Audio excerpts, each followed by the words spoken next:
Bien-aimés frères et sœurs, balingami bandeko basi pe bali sauvés par notre foi. biso tobikisami na nzela kondima na biso Pas devant Dieu en hésitant. obele mateli boso na nzambe ya Nous y kotepanisa allons par la foi. biso tokokende pa na ye na kondima Et si la foi est en action, me soki kondima ezali na le mosala Seigneur est obligé de répondre. me nkolo ye atindikami na koyanola Et l'Écriture dit, mpe likomi elobi qui a touché mes vêtements? nani asimbi bilamba na ngai Ses disciples lui disent, bayekoli ne balobi tu vois la foule, nkolo ozali komona etuluku il te presse. bazali Et kotindika il dit, mpe ye qui olobi m'a touché? nani asimbi nga Et il regardait autour de lui pour voir celle qui avait fait cela. mpe atali nzinganzinga na ye kotalaka nani asali yango La femme effrayée, mwasi atonisali ya mobangi tremblante, ya kolengalenga sachant ce qui s'était passé, oyebaka ote eleki na ye vint se jeter à ses pieds amibwaki na makolo na ye et lui dit mpe alobi toute la vie.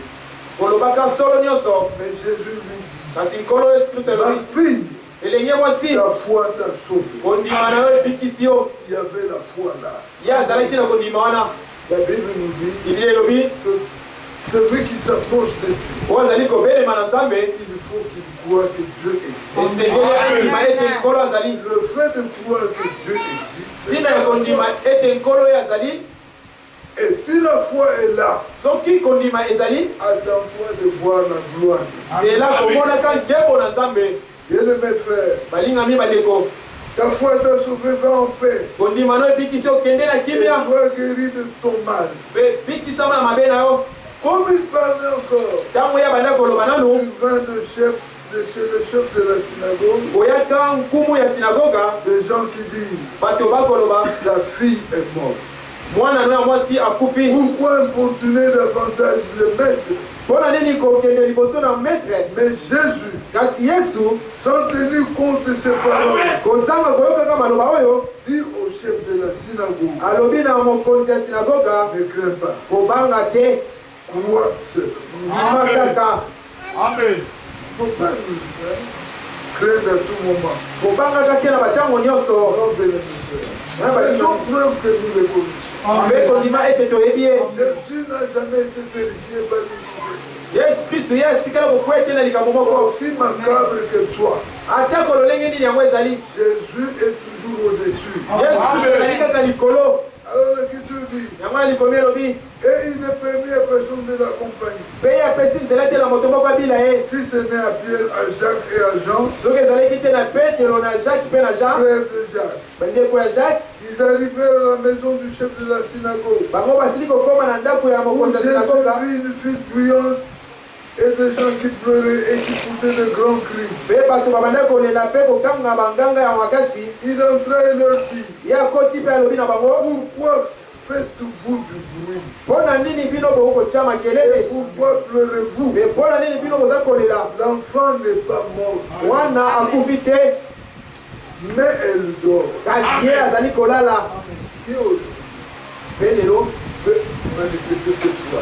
nani lelo azali akoki Dès kotalisa que kondima une oyo mauvaise nouvelle de la sorte tombe, tu es effrayé, tu es inconsolable, tu oublies même que tu as un Dieu. ozali kolenga ozangi kobondisama mpe ozali kobosana ye tozali na nzambe Frère, balingami bandeko croyons et sachons tondima mpe que toyeba Jésus-Christ est le même. ete yesu kristo azali lolenge Nous moko ne disons pas tozali koloba yango te pour essayer d'amuser la galerie. mpo na kosakana Non, sakana ce que nous disons là, c'est vrai. te oyo tozali koloba wana ezali solo Devant n'importe quelle situation, liboso ya likambo nyonso Jésus donne toujours les résultats. yesu kristo azali kopesa kaka biyano Donc, le problème, c'est avoir une foi ferme. likambo ezali ya kozala kondima oyo ekangami Pour gagner le temps, mpona kokende mbango na nous batango allons directement au verset 42 tokokende na nzela ya au tuku 41.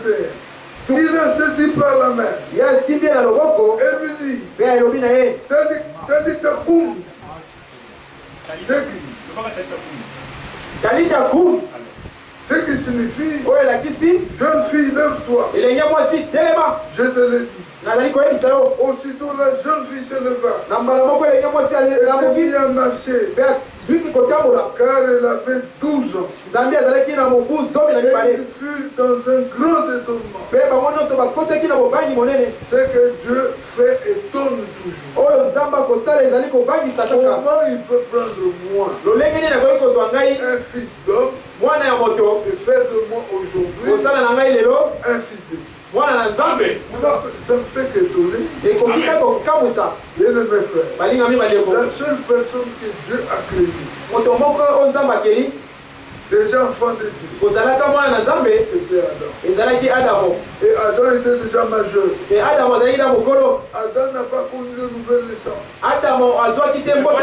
Quand il a chuté, Dieu a instauré ça.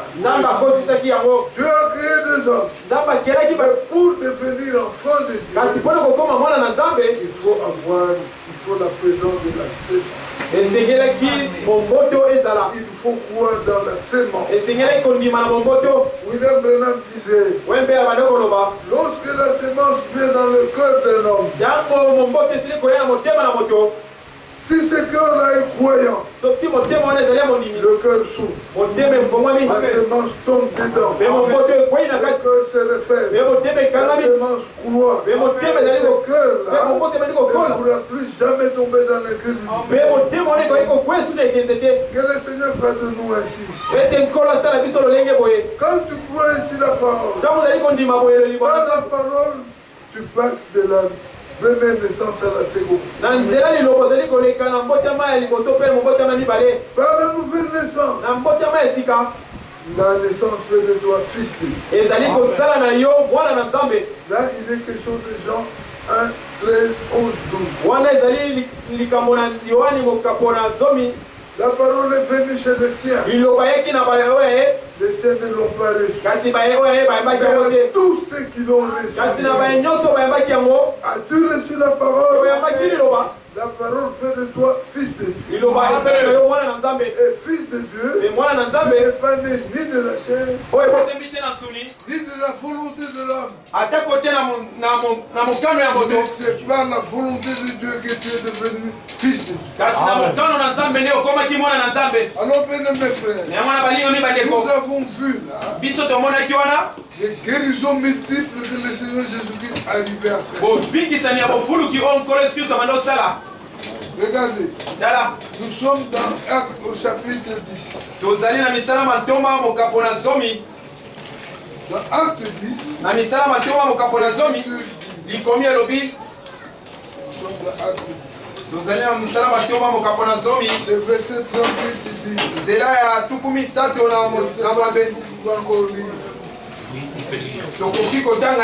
oui.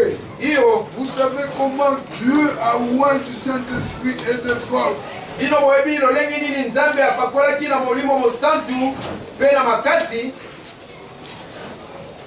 Jésus de Nazareth, qui allait de lieu en lieu, faisant du bien et guérissant tous ceux qui étaient sous l'emprise du diable.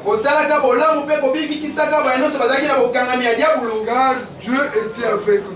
Bien-aimés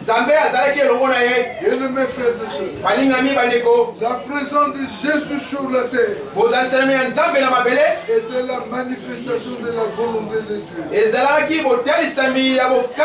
Jésus-Christ était venu pour relever l'homme de sa chute, pour réparer tous les dommages que l'homme avait commis. Et Jésus a porté toutes les maladies des hommes, y compris même le corona. Dieu n'a rien laissé. C'est ainsi qu'à la croix du calvaire, Jésus-Christ s'est écrié que tout est accompli. Aujourd'hui, le corona terrorise toutes les races. Mais il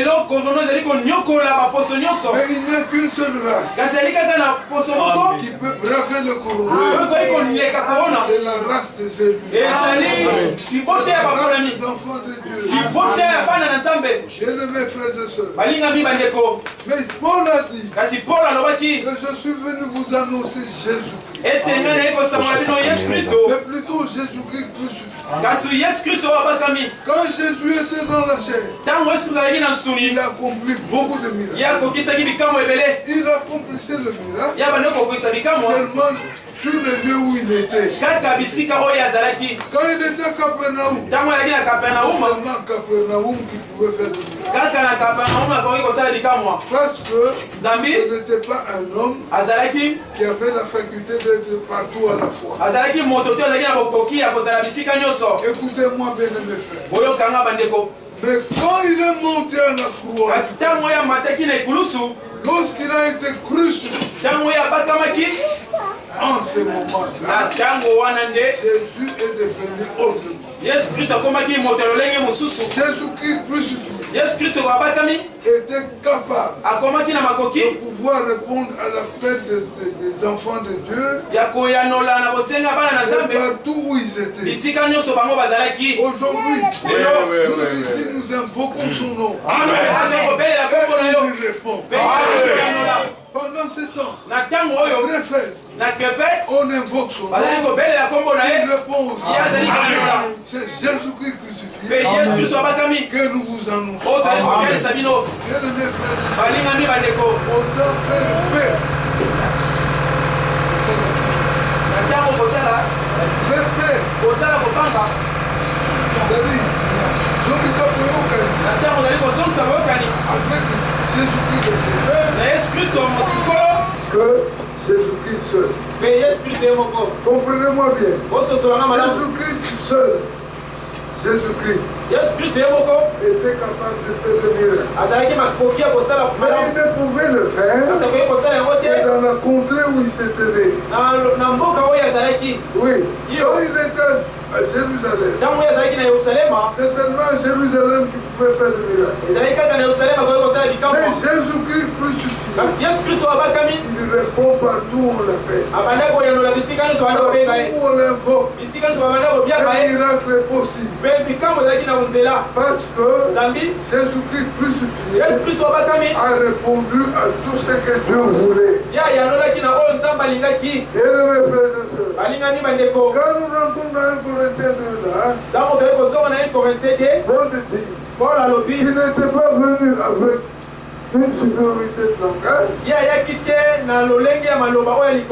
ou de sagesse, mais il était allé annoncer le témoignage de Dieu. Qu'est-ce le témoignage de Dieu? Nous sommes dans 1 Pierre 2, dans 1 Jean 2. Dans 1 Jean 2, nous lisons à partir du verset 9. L'Écriture dit, non, 1 Jean 5. Le verset 9. Si nous recevons le témoignage des hommes,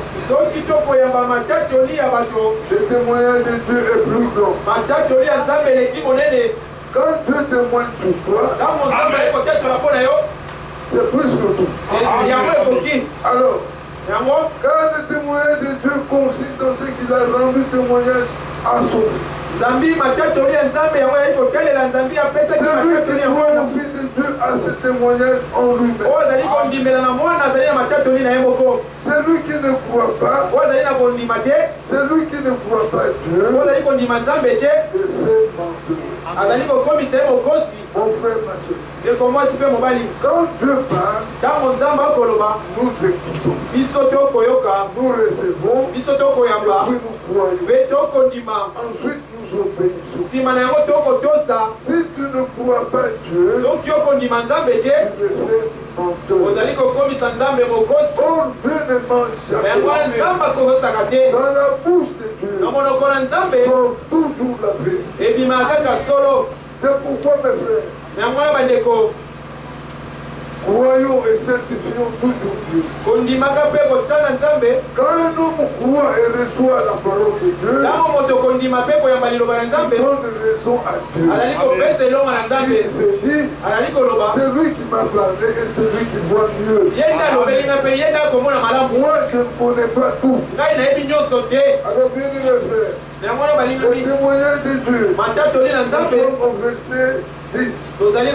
Celui qui croit au Fils de Dieu, ce témoignage en lui-même. Il ne croit pas Dieu ne fait mentir. Puisqu'il ne croit pas au témoignage que Dieu a rendu à son Fils. Verset 11. Voici le témoignage de Dieu. C'est que Dieu nous a donné la vie éternelle et que cette vie est dans son Fils.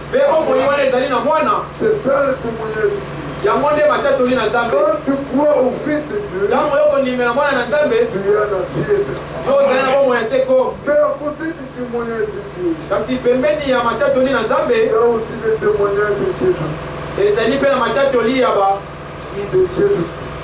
Le témoignage de Jésus. L'Écriture dit, nous sommes dans l'Apocalypse au chapitre 19.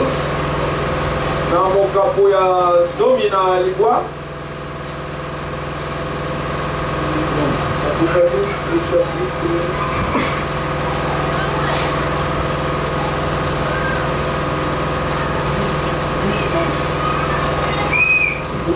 12, Apocalypse 12, 11.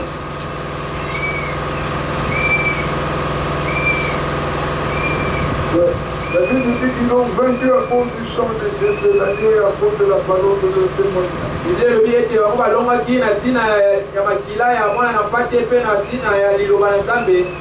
Et ils n'ont pas aimé leur vie jusqu'à craindre la mort.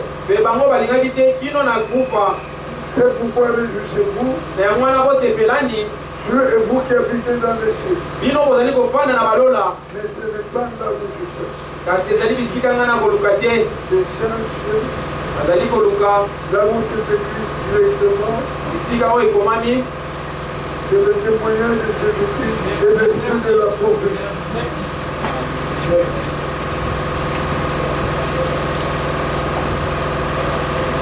Et moi, nous sommes les hommes qui ont les bois.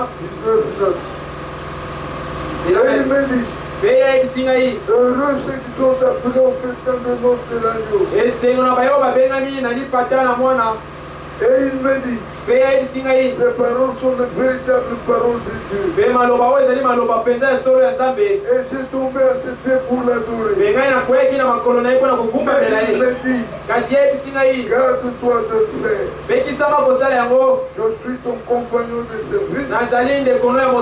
Et celui de tes frères qui ont le témoignage de Jésus. Adore Dieu. Car le témoignage de Jésus est l'esprit de la prophétie.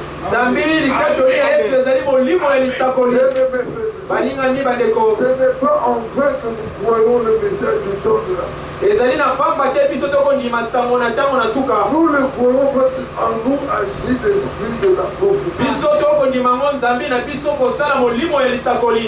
L'esprit de la prophétie nous a conduit à croire la parole de la prophétie. Et par la parole de la prophétie, nous sommes aussi devenus des enfants de la promesse. Comme enfants de la promesse, nous recevons aussi l'esprit promis. Par l'esprit promis, nous sommes devenus l'assemblée de premier-né. Comme étant l'assemblée de premier-né, nous avons aussi reçu la bénédiction de premier-né. Ces histoires-là se lignent.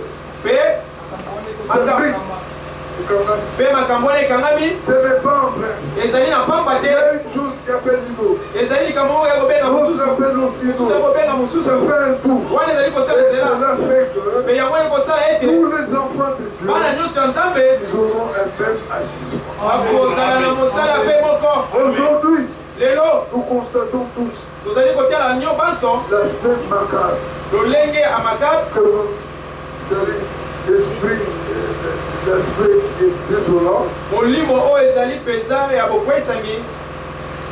que nous renvoie l'église. On se pose la question. Où sommes-nous? Où sont passés les signes pour nos pères, nos parler. Bien-aimés frères, nous sommes aujourd'hui devenus des hommes qui sont presque sans force. Mais sachez une chose, nous pouvons nous plaindre sur l'église. Nous faisons partie de l'église. L'église ne nous appartient. L'église a son auteur. L'auteur de l'église c'est Dieu. Dieu a fait une prophétie sur son église. Il avait promis l'envoi du prophète qu'il a fait. Il avait promis la restauration. Et aujourd'hui, nous sommes en train de vivre la restauration. Mais nous attendons la pleine restauration. Pour l'église, le Nouveau Testament sera rendu semblable à l'église primitive. Ce que Dieu a promis sera s'accomplir. C'est ainsi que le livre d'Agé dit que la dernière gloire de cette maison sera plus gloire que la première gloire. Bien-aimés frères, ce que Dieu réserve pour son église, le jour où il achèvera son église, ça sera très puissant. Gardons foi, faisons confiance au Seigneur, vivons comme vivons la vie des enfants de Dieu.